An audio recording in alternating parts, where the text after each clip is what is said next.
প্রিয় শিক্ষার্থী বন্ধুরা আসসালামু আলাইকুম। আইসিটি ক্লাসে স্বাগত জানাচ্ছি। আমি সোহেল রানা। আজ আমি আবারও আপনাদের সামনে হাজির হয়েছি নতুন একটি ভিডিও নিয়ে। আমার আজকের ভিডিওর বিষয় হলো আইসিটি এর তৃতীয় অধ্যায় সংখ্যা পদ্ধতির উপর। আজ আমি দেখাবো কিভাবে বিটের সাহায্যে অক্টাল সংখ্যা থেকে হেক্সাডেসিমাল সংখ্যা পদ্ধতিতে রূপান্তর করতে হয় সেটি। তো প্রথমে জেনে নিই অক্টাল সংখ্যা পদ্ধতি কাকে বলে। যে সংখ্যা পদ্ধতিতে 0 থেকে 7 পর্যন্ত মাত্র 8টি অঙ্ক সংখ্যা লেখার জন্য ব্যবহার করা হয় তাকে অক্টাল সংখ্যা পদ্ধতি বলা হয়। এবার আসুন জেনে নিই হেক্সাডেসিমাল সংখ্যা পদ্ধতি কাকে বলে। যে সংখ্যা পদ্ধতিতে 0 থেকে F পর্যন্ত মাত্র 16টি অঙ্ক সংখ্যা লেখার জন্য ব্যবহার করা হয় তাকে হেক্সাডেসিমাল সংখ্যা পদ্ধতি বলা হয়। তো চলুন বন্ধুরা শুরু করা যাক। প্রথমে আমরা অক্টাল সংখ্যায় ব্যবহৃত অঙ্কগুলো পাশে লিখে নিই, তাহলে আমাদের অঙ্ক করতে সুবিধা হবে। তো অক্টাল সংখ্যায় আমাদের যে সংখ্যাগুলো অঙ্কগুলো ব্যবহার করা হয় সেগুলো হলো 0, 1, 2, 3, 4, 5, 6, 7 এই 8টি অঙ্ক। আর যেহেতু এখানে 8টি অঙ্ক ব্যবহার করা হয় তাই এর বেস হলো 8। এবার আসুন জেনে নিই হেক্সাডেসিমাল সংখ্যা পদ্ধতিতে আমাদের কোন কোন অঙ্কগুলো ব্যবহার করা হয় সেগুলো। তো এখানে দেখেন 0, 1, 2, 3, 4, 5, 6, 7, 8, 9, A, B, C, D, E, F এই 16টি অঙ্ক হেক্সাডেসিমাল সংখ্যা পদ্ধতিতে ব্যবহার করা হয়। যেহেতু এখানে 16টি অঙ্ক সংখ্যা লেখার জন্য ব্যবহার করা হয় তাই এর বেস 16, এটা খেয়াল রাখতে হবে। এবার দেখেন আমরা এই 9 এর পরে যে 10 হওয়ার কথা সেটা 10 না লিখে আমরা A লিখেছি। তার মানে 10 এর পরিবর্তে A, 11-র পরিবর্তে B, 12-র পরিবর্তে C, 13-র পরিবর্তে D, আর 14-র পরিবর্তে E, আর 15-র পরিবর্তে F। এটা আমাদের আগে জেনে রাখতে হবে। এবার দেখেন আমরা যেহেতু অক্টাল সংখ্যা থেকে হেক্সাডেসিমালে আসবো, তার মানে মনে রাখবেন যে অক্টাল থেকে সরাসরি হেক্সাডেসিমালে আসা যাবে না, আমাদের এখানে বাইনারি সংখ্যা পদ্ধতিতে আগে আসতে হবে। তার মানে অক্টাল থেকে প্রথমে আমরা বাইনারি সংখ্যা পদ্ধতিতে রূপান্তর করব, তারপরে বাইনারি থেকে আমরা এবার হেক্সাডেসিমালে আসবো। তো এখানে আমি একটি অঙ্ক সাজাই নিই। প্রথমে দেখেন 1 নম্বরে মনে করেন 703, মনে করেন এইটা আমাদের অক্টালে দেওয়া আছে।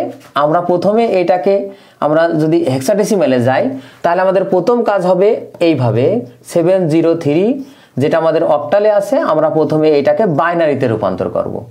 তারপরে বাইনারি থেকে আমরা কি করব, হেক্সাডেসিমালে যাব।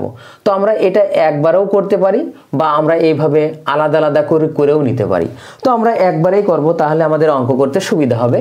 তাই আমরা প্রথমে অঙ্কটা সাজাই নিই 703। কিভাবে দেখেন, আমরা জানি অক্টাল থেকে বাইনারিতে যেতে হলে আমরা যদি বিটের সাইজে যাই তাহলে আমাদের 3 বিট প্রয়োজন হবে, যা আমি আগের ভিডিওতে আমি ক্লিয়ার করেছি বিট কিভাবে আসে। তো এখন অত বিস্তারিত আমি দেখাচ্ছি না, জাস্ট 3 বিট হলো আমাদের 4 to 1। তার মানে বিটের সিস্টেম হলো 1 থেকে বাম দিকে যাবে, তবে দ্বিগুণ হতে থাকবে। তো 1, 2, এরপর 4, এরপর 8, 16, তারপর 32 এইভাবে দ্বিগুণ হতে থাকবে। তবে যেহেতু আমাদের 3 বিট প্রয়োজন, আর 3 বিট বলতে আমাদের 1 to 4। এবার দেখেন আমাদের এই 7 তৈরি করতে আমাদের কোন কোন অঙ্ক ব্যবহার হবে। মনে রাখবেন এই 7 তৈরি করতে আমাদের 4 আর 2 মানে 6 আর 1 যোগ করলে 7। তার মানে আমাদের 3টা অঙ্কই এখানে প্রয়োজন 7 লেখার জন্য।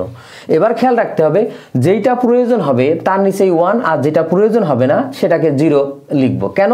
কারণ আমরা জানি কম্পিউটারটার ডিজিটাল সিগনালে 0 দ্বারা অফ আর 1 দ্বারা অন বোঝায়, সেই সিস্টেমে এখানে ব্যবহার হবে। তো এখানে দেখেন 7 তৈরি করতে আমাদের 4 লাগবে, 2 লাগবে, 1 লাগবে। তার মানে 7-এর পরিবর্তে আমরা 3টি বাইনারি অঙ্ক পাবো, যেটা হলো 1, 1, 1। তার মানে প্রতিটি অক্টালের বিপরীতে 3টি করে বাইনারি অঙ্ক প্রয়োজন হবে। ঠিক এইভাবে আমরা বের করে নেব। এবার দেখেন 0 আছে, তো 0 আমাদের এই 4 to 1 কোনোটাই লাগবে না, তাই আমাদের 3টা 0 আমরা এখানে ব্যবহার করব। এবার দেখেন 3, তো 3 মানে 2 আর 1 যোগ করলে 3 হয়, তাহলে আমরা এখানে 2-র নিচেই 1, 1-এর নিচেই 1, আর 4-এর নিচেই 0। তার মানে 0, 1, 1। এইটা গেল আমাদের প্রথম কাজ, যেটা আমরা অক্টাল থেকে বাইনারিতে রূপান্তর করলাম। এইবার আমরা এই বাইনারি থেকে আমরা হেক্সাডেসিমালে যাব। তো আমি গত ভিডিওতে দেখিয়েছি যে কিভাবে বাইনারি থেকে আমরা হেক্সাডেসিমালে আসব। তো আমাদের সেই কথাই আমাদের মনে রাখতে হবে যে বাইনারি 4 বিটের বিপরীতে একটা হেক্সাডেসিমাল অঙ্কই পরিণত হয়। তাহলে আমাদের এখানে 4 বিট প্রয়োজন, আর 4 বিট বলতে আমরা এখানে 8, 4, 2, 1, ওই যে 1, 2, এরপর 4, 8, তার মানে 4 বিট পর্যন্ত, তাই আমরা 8 পর্যন্ত নিলাম। আর আমাদের আরেকটি কাজ করতে হবে যে যেহেতু এটা একটা পূর্ণ সংখ্যা, তার মানে ভগ্নাংশ না, তাহলে আমাদের ডান দিক থেকে ওই 4টি অঙ্কের একটি গ্রুপ তৈরি করতে হবে, 4টি করে। তো এখানে দেখেন আমাদের দুটি গ্রুপ হয়েছে আর একটা গ্রুপ দেখেন শুধু 1 আছে, তাই আমরা আর বাকি 3টা 0 নেব। মনে রাখবেন ডান দিক থেকে কেন শুরু করলাম, কারণ আমাদের দেখেন এখানে শুধু 1 ছিল, তার মানে 4টি অঙ্ক এখানে পূর্ণ হয়নি, সেই জন্য আমরা 3টা 0 সাহায্য নিলাম। তো এইটা যদি আমরা ডান দিকে বসাতাম তাহলে অঙ্কের মান চেঞ্জ হয়ে যেত। যেহেতু আমরা জানি কোনো অঙ্কের বা কোনো সংখ্যার বামে শূন্যর কোনো দাম থাকে না, সেই জন্য আমরা এই শূন্য ব্যবহার করে জাস্ট গ্রুপটা তৈরি করে নিলাম। এবার আমরা কি করব, মনে রাখবেন যে এই যে গ্রুপ আমরা এই 4 বিটের নিচেই আমরা বসাইয়ে দেব এই 4টি অঙ্ক। তাহলে প্রথমে দেখেন 0 0 0 1। এবার কি কাজ করতে হবে, যেটার নিচেই 0 সেটা বাদ, আর যার নিচেই 1 সেইগুলো যোগ করব। তো এখানে শুধু 1 এর নিচেই 1, তার মানে শুধু 1, তার মানে এখানে আসবে আমাদের 1। এরপরে দেখেন 1 1 0 0, তার মানে আমাদের 4 এর নিচেই 1, 8 এর নিচেই 1, তাহলে 8 আছে আর কত 12, আর আমরা জানি 12 মানে হলো সি, তাহলে আমাদের 12 না লিখে আমাদের এখানে সি লিখতে হবে। এবার দেখেন আমাদের আছে 0 0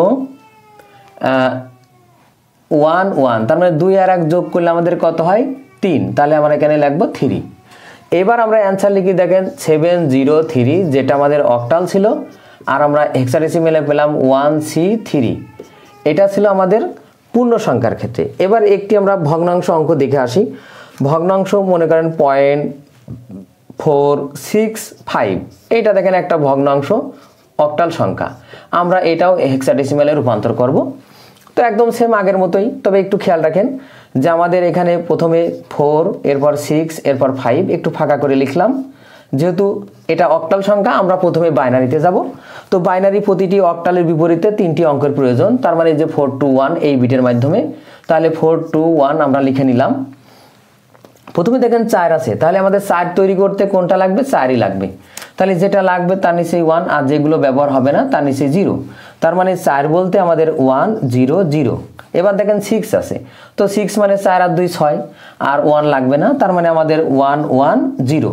তার মানে যে দুইটা অঙ্ক ব্যবহার হয়ে আমাদের 6 হবে সেই দুইটা অঙ্কের নিচেই 1, আর অ্যান্সার লেখার সময় যা আমরা নিচেই বসালাম এটা এখানে বসাই দিতে হবে। এবার 5, আমরা জানি 4 আর 1 যোগ করলে 5, 2 লাগে না, তার মানে 1 0 1। এবার এখান থেকে যেহেতু এটা ভগ্নাংশ অঙ্ক, তার মানে পয়েন্ট দিয়ে শুরু, আমাদের খেয়াল রাখতে হবে যে পয়েন্টের ক্ষেত্রে আমরা বাম দিক থেকে ডানে যাব গ্রুপ তৈরি করতে করতে। যেমন এখানে ডান দিক থেকে বামে আসছিলাম, আর ঠিক এখানে বাম দিক থেকে ডানে যাব, কেন সেটা বলছি।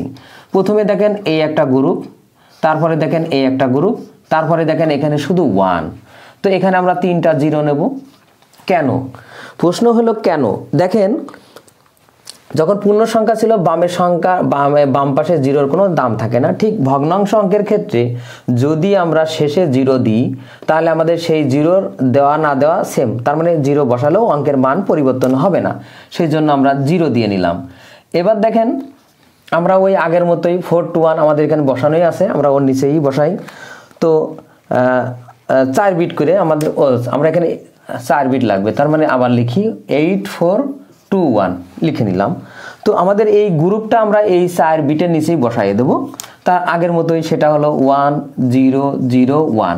এবার কাজ কি, যে যার নিচেই 1 আছে সেইটা ধরবো, আর যার নিচেই 0 আছে সেটা বাদ দেব।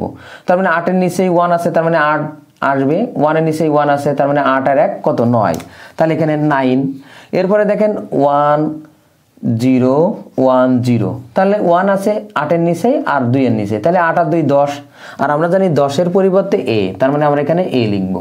এরপরে দেখেন 1 0 0 0, তার মানে 1 আছে 8 এর নিচে, তার মানে এখানে আমাদের অ্যান্সার আসবে 8। তো অবশ্যই তার আগে আমরা পয়েন্ট ব্যবহার করব, এখানে না লিখলেই হতো, অ্যান্সার লেখার সময় লিখলেই হবে। তার মানে এবার আমাদের দেখেন 0.465, যেটা আমাদের অক্টাল সংখ্যা, আমরা হেক্সাডেসিমেলে পেলাম 9A8। তার মানে আমরা অক্টাল থেকে হেক্সাডেসিমেলে যেতে হলে আমাদের এই নিয়ম অ্যাপ্লাই করতে হবে। এবার আমরা একটা পূর্ণ সংখ্যা এবং ভগ্নাংশ মিশ্র সংখ্যা দেখে আসি। তো এখন ধরেন 431.507, এই ধরেন একটা ভগ্নাংশ অক্টাল সংখ্যা যেটা আমরা হেক্সাডেসিমেলে রূপান্তর করব। তো আমরা দেখেন 431.507 মাঝে পয়েন্ট ব্যবহার করি। তো আমরা এটা যেহেতু অক্টাল সংখ্যা, আমরা প্রথমে বাইনারিতে যাব। তো বাইনারিতে যেতে হলে প্রতিটি অঙ্কের বিপরীতে 3টি বাইনারি অঙ্ক প্রয়োজন হবে, যেখানে বিট নিয়মে আমরা যদি আসি তাহলে আমরা এখানে পাশে লিখে নিই 4 to 1। তো 4 to 1 ব্যবহার করে আমরা এই সংখ্যা তৈরি করব। তো দেখেন এখানে 4 আছে, তাহলে 4 তৈরি করতে আমাদের 4 লাগে, আর 2 আর 1 লাগবে না, তার নিচে 0 হবে। তার মানে এই 4 এর বিপরীতে আমরা যে বাইনারি সংখ্যা পেলাম সেটা হলো 1 0 0।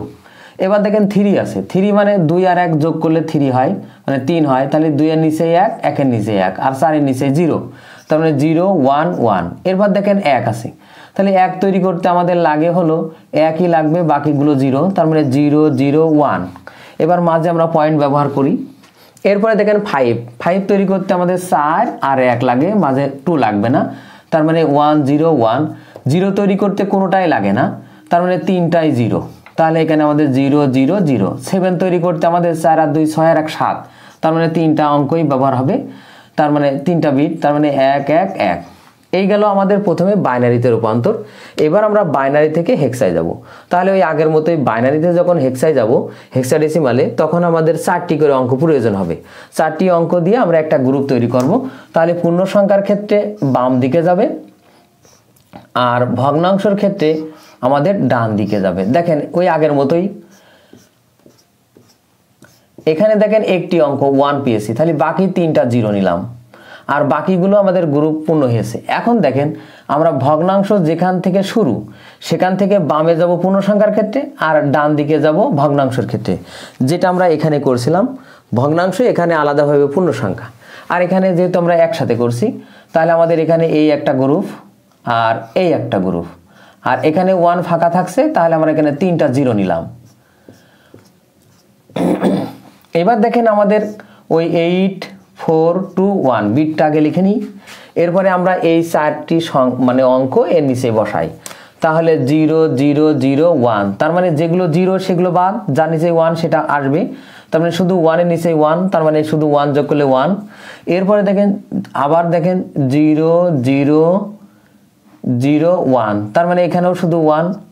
এরপরে দেখেন 1 0 0 1, তার মানে 8 এর নিচে 1, 8 আর 1 এর নিচে 1, তার মানে 8 আর 1 9, তার মানে এখানে 9 আসবে পয়েন্ট। এরপরে দেখেন 1 0 1 0, তার মানে 8 এর নিচেই 1 আর 2 এর নিচেই 1, তার মানে 8 আর 2 10, তার মানে 10 বলতে আমরা এখানে এ, আমরা আগে এখানে লিখে রেখেছি যে 10 এর পরিবর্তে এ। এরপরে দেখেন 0 0 0 0 1 1, তার মানে 2 এর নিচেই 1, 2 আর 1 এর নিচেই 1 এর নিচে, তাহলে 2 আর 1 যোগ করলে কত হয় 3, তার মানে এখানে 3। এরপরে দেখেন 1 0 0, তার মানে 8। তাহলে এবার আমরা অ্যান্সার লিখি যে 431.507, যেটা ছিল আমাদের অক্টাল সংখ্যা, আর আমরা হেক্সাডেসিমালে পেলাম 119.A38, এটা হেক্সাডেসিমাল। তো প্রিয় ছাত্রছাত্রী বন্ধুরা, আজ এ পর্যন্তই। আমার ভিডিওটি কেমন হলো অবশ্যই কমেন্ট করে জানাবেন। যদি ভিডিওটি ভালো লেগে থাকে অবশ্যই ভিডিওতে একটি লাইক দেবেন। এছাড়া অন্যান্য বন্ধুদের দেখার সুযোগ করার জন্য অবশ্যই ভিডিওটি শেয়ার করবেন। সবাইকে আবারও ধন্যবাদ। আল্লাহ হাফেজ।